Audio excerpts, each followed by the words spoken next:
सिंधु माथरी जी तहज़ीब ते ॻाल्हि ॿोल जे सिलसिले में और सिंधी आवाज़ सां मुखातिब आहियां।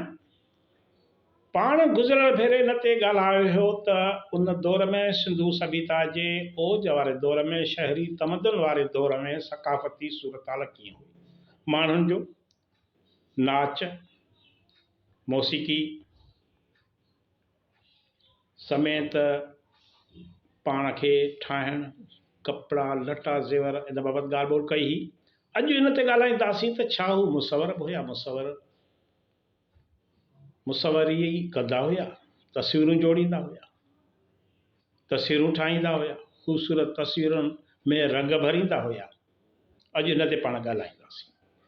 जंहिं वक़्तु सिंधु माथरी अंदरि ॻोठाणी सक़ाफ़त उभरी रही हुई त उन वक़्तु सिंधु माथरी जे ॻोठाणी सक़ाफ़त जा माण्हू सादे सूदे नमूने जूं तस्वीरूं कढंदा हुआ, ठाहींदा हुया।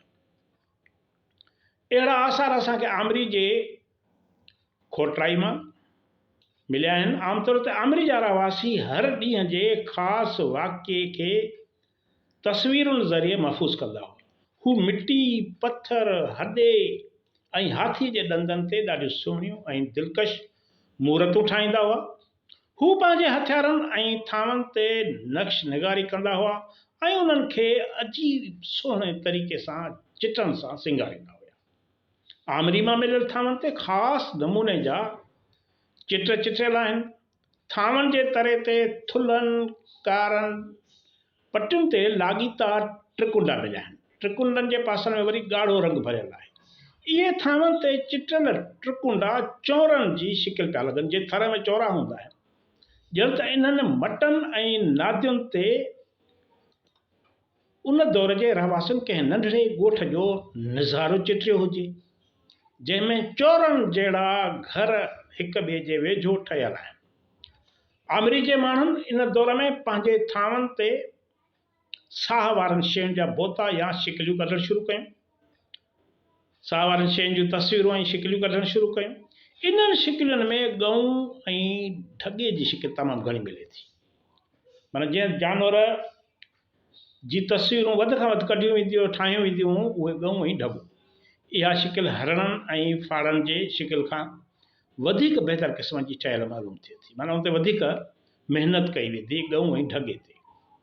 ॿियो त आमरीअ जे थांवनि ते मच्छी झलण जे रछनि ऐं ॼारियुनि जा खाका पिण नज़र अचनि था ऐं रिलीअ जे चिटनि जो बहितरीनु नमूनो बि हिन ई दौर में मिले थो। अॼु बि असां वटि सिंध में औरतूं वांदकाई वारे वक़्त में रिलियूं ठाहींदियूं आहिनि, टुक जूं रिलियूं, नंढियूं नंढा टुकड़ा पाण में जोड़े मुख़्तलिफ़ कलरनि जा उनखे अहिड़ो ख़ूबसूरत बणाईंदियूं आहिनि जो माण्हू जी दिलि चवंदी आहे त इन्हनि ते खे कंहिं खट ते विछाइण बदिरां भित ते सिंगारे छॾिजे। नाल जे कब्रिस्तान मां सिंधु माथरी जे माॻ नाल जे कब्रिस्तान मां हेड्रे या साए खाकी रंग जा थांव मिलिया आहिनि, जिन ते जुदा जुदा नमूननि में कारे, नीरे हेड्रे ऐं ॻाढ़े रंग जूं डिज़ाइनूं निकितल आहिनि। कीड़ी माहीअ मां मिलियल खाकी रंग जे थांवनि ते जानवरनि ऐं कुदरती मंज़रनि जूं तस्वीरूं मिलियूं आहिनि। साॻी तरह मोहन जे दड़े मां नीरे रंग वारी चिटसाली थियल थांव पिण मिलिया आहिनि। राणा गंदई मां मिलियल थांवनि ते पहिरियां ॻाढ़े ऐं हेॾे रंग जा तह ॾिनल आहिनि, उन्हनि जे मथां वरी कारे रंग जे मसाले जी चिटसाली थियल आहे। साॻी तरह कोटड़ीजीअ जे माॻ जे मिटीअ जे थांवनि ते पेंटिंग मिले थी। आम हर थांव ते शुरूआती दौर जे थांवनि ते मोर जूं तस्वीरूं ऐं मच्छीअ जा नमूना मिलनि था।